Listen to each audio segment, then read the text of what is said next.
when you moved from credit risk to market risk, was it very Mhm. challenging for you? Because was industry willing to understand that okay, somebody's coming from the credit risk, he might not know market risk. So I got to work a bit on the market side as well while I was still within the credit risk team. So now, when we talk about market risk, so if for our students, for our candidates, if you can explain them in a very simple language, what does a market risk team do? generally, I kind of work on market risk analytics, analyzing changes in the risk metrics that we have set and the limit monitorings. You're preparing the reports to the senior management, sometimes for the regulators as well. In the market risk space, do you generally find engineers being there more in those roles? It depends, but I see at least a good number of people coming from math background. What is the key essential skill to succeed in market risk?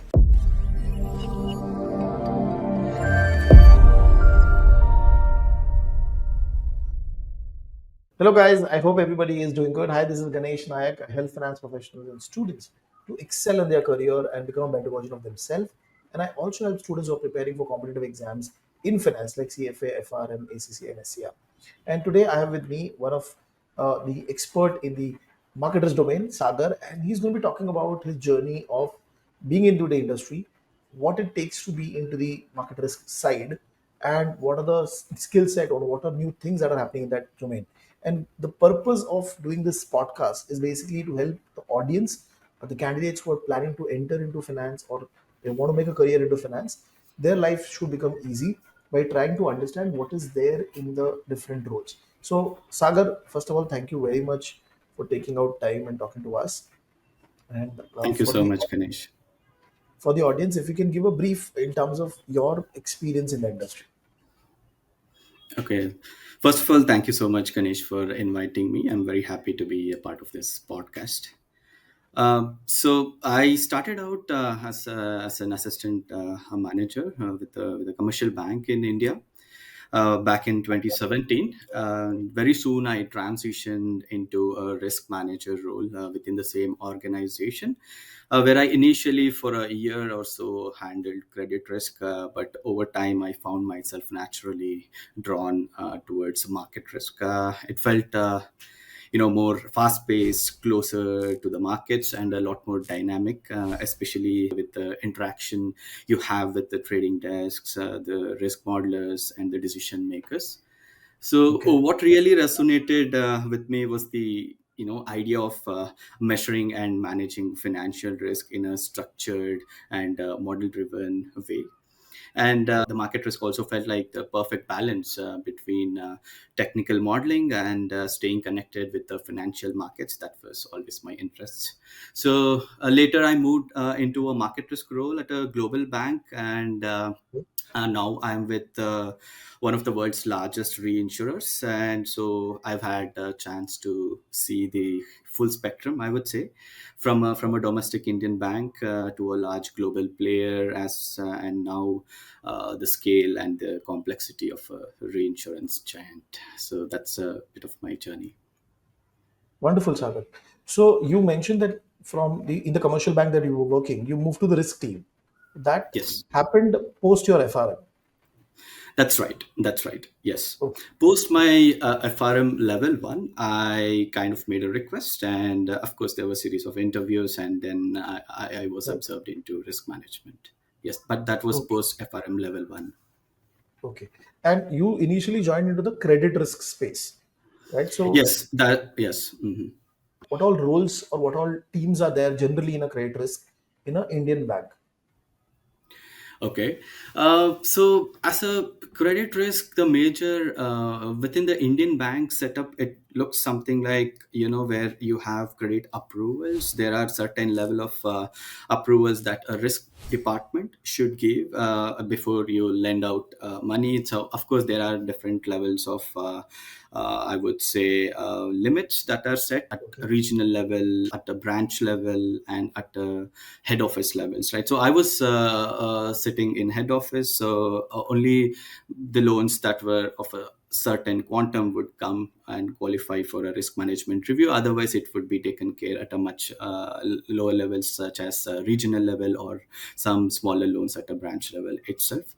But overall, in the credit risk space, your major role would be to rate.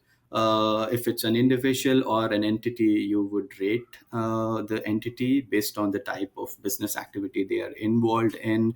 There are multiple credit risk rating models we had, and we were rating each of these entities. That's internal rating. Of course, we would also take external ratings from institutes like CRISIL and Moody's, wherever the ratings were available. We would combine these and then finally give our rating and our commentaries and what kind of approvals we can go ahead with such a risk, given our risk policies. Okay. Now, when you move from credit risk to market risk, was it very Mhm. challenging for you? Because was industry willing to understand that okay, somebody's coming from the credit risk, he might not know market risk. So, likewise. Mhm. So one of the things that I also got as an opportunity, I would say, was that I got to work a bit on the market side as well while I was still within the credit risk team. So I would speak to people in the who were handling more of a market risk roles and understand what they were doing. And in fact, I would also had an opportunity to cover for one of the colleague who was away for some time, and some of the things more like a knowledge transfer which I had, I could work. I got a very initial exposure of war monitoring, the limit monitorings, and how the certain reports are to be done, what kind of things are to be commented, and things like that. Kind of gave me a bit of introduction to the role, and I had a very broad idea, but really not in detail. To answer your question, yes, it was a little difficult initially, but also it comes with a lot of preparation and what your interest lies in. So I always prepared myself for these roles. Understand the risk metrics that are in the market risk space. You learn the skills that are really required for the role. So I think that is what helped me initially. Okay, interesting. Now, when we talk about market risk, so if for our students, for our candidates, if you can explain them in a very simple language, what does a market risk team do, and within market risk, generally, what other sub teams are available? Okay.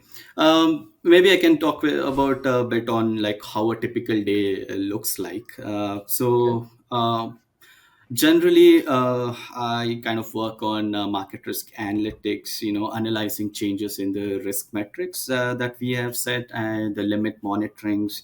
You're preparing the reports to the senior management, sometimes for the regulators as well. Also, the big part of the role involves stress testing, both for internal risk reviews and for regulatory requirements. So Okay. there's also quite a bit of coding that's involved, mostly in Python or R. So whether it's running a scenario analysis or building risk dashboards that are required for the team, and even sometimes automating the recurring reports that we have. Of course, there are other things that sometimes you need to connect with the traders, asset management teams, and you speak with other risk teams to dig into any unusual market movements to try and understand what's driving them. So that's on the work side. But to answer your question on what other teams you generally have, you have risk modeling teams who generally model the risk, and then you also have risk model validation teams. So they also sit together in a way. These models are developed by the risk modeling team, and of course it has to be validated by a different set of people, and that's where you have a risk modeling team. And then you have risk analysts who sit at the juncture of all of this, where you monitor day to day risk movements, you analyze the changes, you understand why such changes are happening, what exposures came in, what went out, caused these kind of risk drivers, and then you comment. You also have a daily reports. We set up limits, and we also monitor these limits on a daily basis. Of course, there are more frequent reports, but there are also some less frequent reports, such as weekly, such as quarterly reports as well. So that's a bit on Okay. teams. Okay. And you also did CQF. So Yes. when did this happen, and what was the trigger point for you to do that certification? So basically, if you see, once you do FRM, you'll understand a lot of conceptual understanding is what we get when we do FRM. And it also has a good amount of practical knowledge within the syllabus, but still, for you to go and try something, let's say code up something or see it practically, you need to have another step of understanding where you understand the math behind it in a much more deeper level. So how I see FRM and CQF is they both complement each other, of course, but it's the right way to do is do FRM first. You understand the theoretical concepts. Of course, you understand the market products. You understand how the markets behave. You understand all the math. Also, of course, math is not to an extent what you have in CQF in FRM, but nevertheless, it's still a very good start and very much sufficient in many of the conditions. But let's say if you want to take a step ahead and want to really do something in terms of understanding these risk metrics at a deeper level, CQF can really help you there.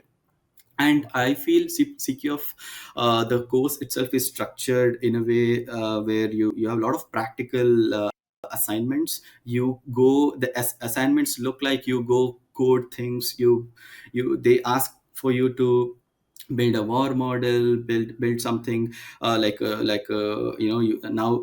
with a lot of AI and other things, you also get to code projects in AI. You build a trading model, algorithmic trading models. You Okay. also have a lot of other projects that you can take up based on your interests and what you want to do. There are some in market risk, some in credit risk, so Okay. multiple aspects like this. So that's where I think CQF helped me. Okay. Okay. Now, when you look at the market risk space, anybody Hmm. new who want to join it, say without any Hmm. risk background as such, but he has done say FRM, Okay. what he Hmm. should do, okay, in terms of reading, in terms of understanding, in terms of some skill set, what he should do to Hmm. enter into this space. Okay, so I can give you my own example. See, my background was never in finance. I have a mechanical engineering background. I come from engineering. Nevertheless, engineering did help me because of the math. Because math, when you go to serious risk management, the advanced mathematics, quantitative finance plays a very, very big role. So it's important from that angle. But still, to understand the financial markets, the products, initially have to spend a lot of time understanding these products, what are markets, a lot of things. Probably for a finance guy, they would have at least dealt in their college days most of these concepts, of course. So for your question, someone who has done FRM and what's the way to go forward, I would say the best thing to do is to develop the skills, right? So what are those skill sets that these companies are asking? So what I did in my case when I wanted to transition is I shortlisted some of those companies that I wish to work for. Okay. I went to their websites, looking for job opportunities, and the ones that I'm interested in, I would sit and study the job description that is listed out. Okay. And if you open and search for, let's say, 10 different banks or financial institutions, Mm-hmm. generally what you see is there are a common set of asks from all of these roles, right? If at all you're looking for similar roles, right? So I picked up few points like this, which are very common. Let's say most of them needed some programming skills, be it Python or R, or sometimes Excel, even VBA, and SQL and other things to pull the data in and code. So this was one of the common ask across. So I know now this is something that you really need to be prepared for, right? You Okay. cannot go to the interviewer and say, no, I am not that good at programming. Then that's already, if somebody comes with that experience, then obviously Okay. you will give weightage for that person, right? So it's best you first shortlist these set of skills that are asked across, and then you start applying. You will always have upper hand, you being an FRM already, which proves that you have sufficient knowledge in terms of risk metrics, in terms of market financial products. Now, what is that one thing that you need to prove is that, of course, you need to have clarity in your answers when questions are asked. And if you can also prove a bit of programming knowledge, you can start with doing your own projects. You can open Python in your own system, understand or probably code up how to simply calculate value at risk, for example, right? So these experiences is what you can, even though you've never given a chance to work in market risk, will prove that you are on the right path and you are someone who is willing to learn and execute. That's how I think is the right approach to Or take. if you can recommend any online resource or material or any website that helped you to become good at market risk side. If you can share any Mhm. of them, that would be really helpful. Okay, so one of the books that I read very initially is from John Hull. Yeah, Okay. John C. Hull. This book, I think, is a very good start for anyone Hmm. who wants to understand the space, especially the market products. And that's one. The second thing is, of course, you have a lot of content today on YouTube where you can search for how to, you can even directly search how to code up something in Python, for example, value at risk, right? So you have good number of content, and today with ChatGPT, I think you Right. are in a much better place than where I used to be back when I transitioned in 2019.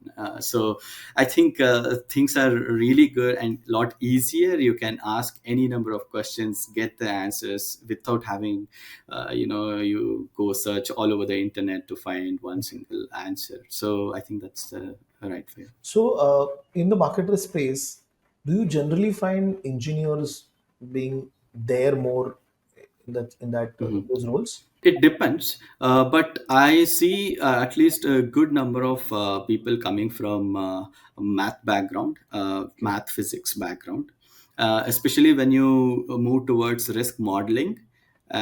So you will need a good amount of advanced mathematics and understanding of how this mathematics work. Probability, statistics and probability theory, all the calculus stuff that we used to do, because most of these are in a way used in this modeling, especially when the portfolio gets complicated. You will need ways to kind of estimate certain things. All of this comes with some higher mathematics, of course, with a lot of assumptions, but still your understanding plays a key role. So you will see good 60-70% of people, not only engineering but more from math and physics background also, I would say. Okay, interesting. And in terms of interviews, okay, you must be taking a lot of interviews of other students or other candidates who wish to join in. What are the two, three questions that you generally ask in interview to understand the caliber of that person?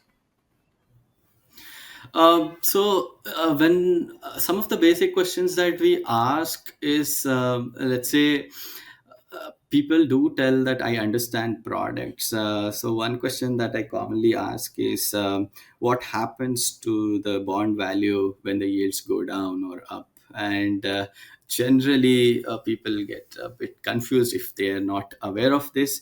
It always interview questions are not really that complicated, but it's also simple things which people tend to not give attention to. And when that happens, then I also maybe sometimes ask, what do you think will happen to the credit risk of the bond? So generally the relationship is inverse, but people always mess up there. So you get to see such kind of questions. So yeah, Okay. those are the things Okay. that I What generally is check. the key essential skill to succeed in market risk? Two or three key skills. So when it comes to skill sets, I would say as a risk manager, you should have, be it any risk manager, market or credit, you should have a really good attention to detail. You should be a detail oriented person, because it's always in the, if you observe and if you have that detail oriented look into some things, you will find out some things are not the way it is. Sometimes you will also see why certain risk is moving the way it is moving.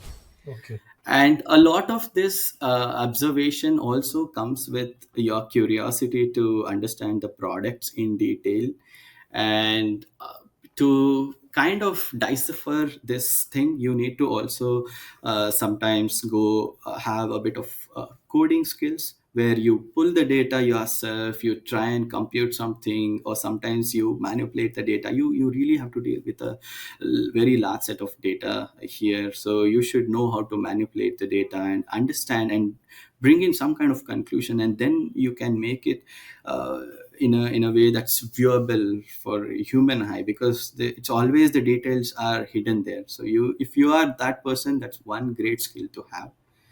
Okay. Second, I would say is your willingness to learn, because market keeps evolving, new products keep coming. Although a lot hasn't changed in quant finance since invention of Black-Scholes model, it's mostly, you have your Black-Scholes model. On top of it, you keep changing one or the other variable within the model, and everyone wants their name after it. So simply they will change a particular variable, make it stochastic from something that is deterministic, or something that was assumed to be constant. In other words, the original Black-Scholes model assumed vol to be constant, Okay. where we all know volatility is something that keeps changing all the time. You cannot keep Right. volatility as constant factor when you are pricing an option. So now what is important is that you should also be willing to learn new things, put yourself through this learning curves as and when the new products come. Sometimes a new methodology of risk comes, you need to understand the math behind it, why certain things are modeled the way they are, and then it will be much easier for you to understand when the market moves why the risk moved. Because at the end of the day, as a risk manager, your main job is to explain someone or a senior management why did the risk move the way it moved, Okay. right? Unless you have the understanding of the product and the model, you would never be Yeah. able to explain it clearly, right? Okay. So I think these are the some key things that I would expect from a market risk manager. And you were talking about programming. So, any specific programming skill set like Python or R that you generally see people are using in market risk? Mhm. So generally, my experience is people use both R and Python. It's also sometimes some companies are not flexible about this, because a lot of people will be doing only Python, or let's say only R. In that environment, you will have to probably stick to that, or else it's mostly you can do in both the languages. Maybe there are few advantages and disadvantages with sticking to either Python or with R, but in general, if you understand and code well in one language, I don't think it will take much time to learn the other one. It's mostly the syntax changes and the way, but logic remains same anyway. So Okay. that's Okay. that's how it works.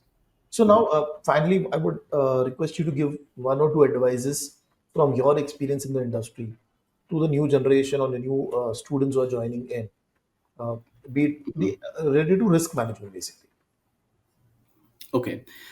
See, this is something that I also keep receiving on LinkedIn. A lot of students who are just passed out, they always reach out to me asking for, some kind of referral sometimes, or at least they will, just ping me, with a common set of messages that they have, pasted to every single person out there on LinkedIn asking for referrals.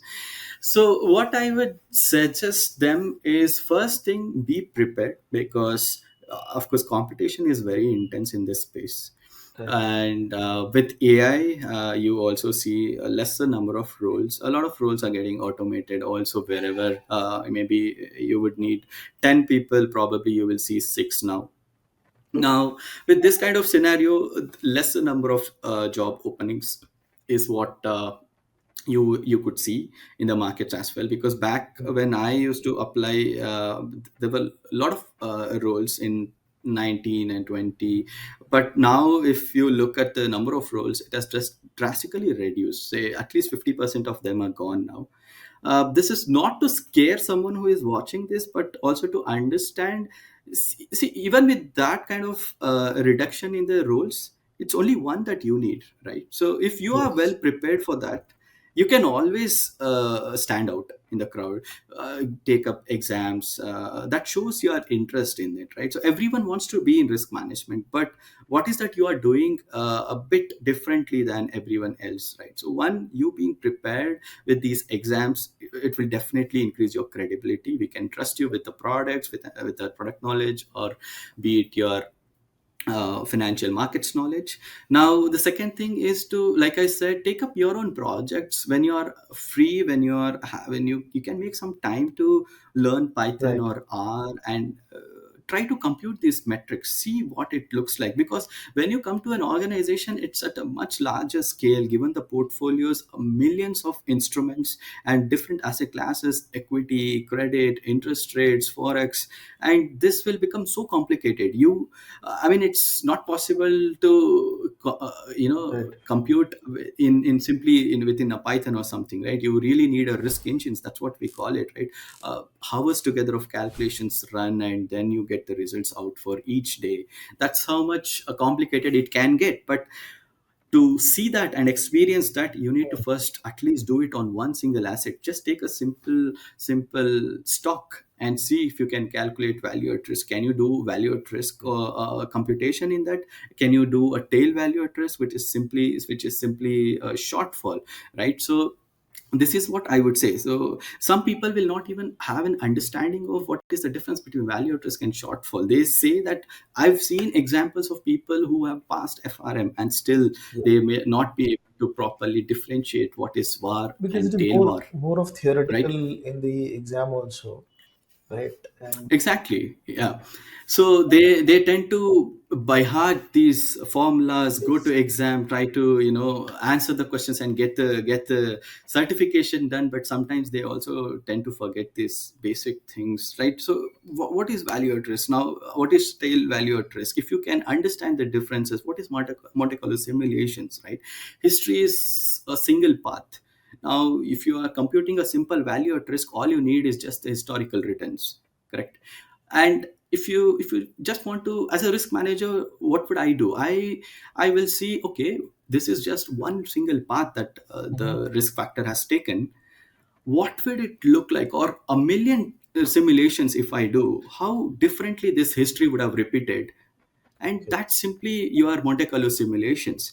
And if you try to take a tail of that, and if you take a particular confidence level and then you arrive at a certain number, that's your tail value at risk. Right. So you need to connect with concepts this way. Try and do one or two projects so that you are confident when you're answering.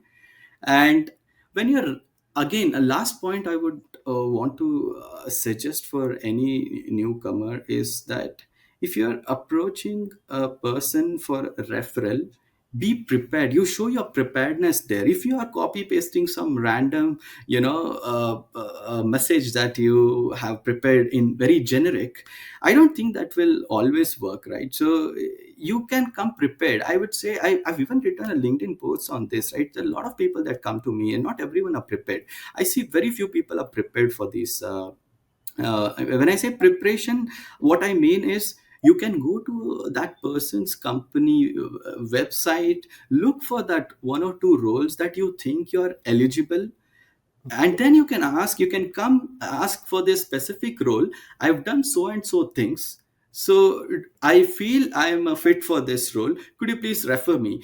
Generally, if you ask this way, there is very less denial there, right? Yes. You can see that person has put some efforts. He's not coming and randomly telling.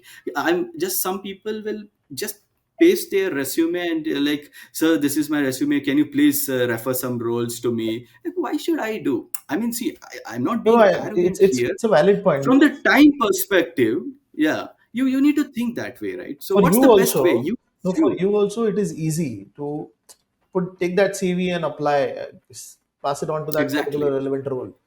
So, and Yeah. nobody is responsible for your career. It is your responsibility to take care of it or take steps. So, very good, valid Very point. true.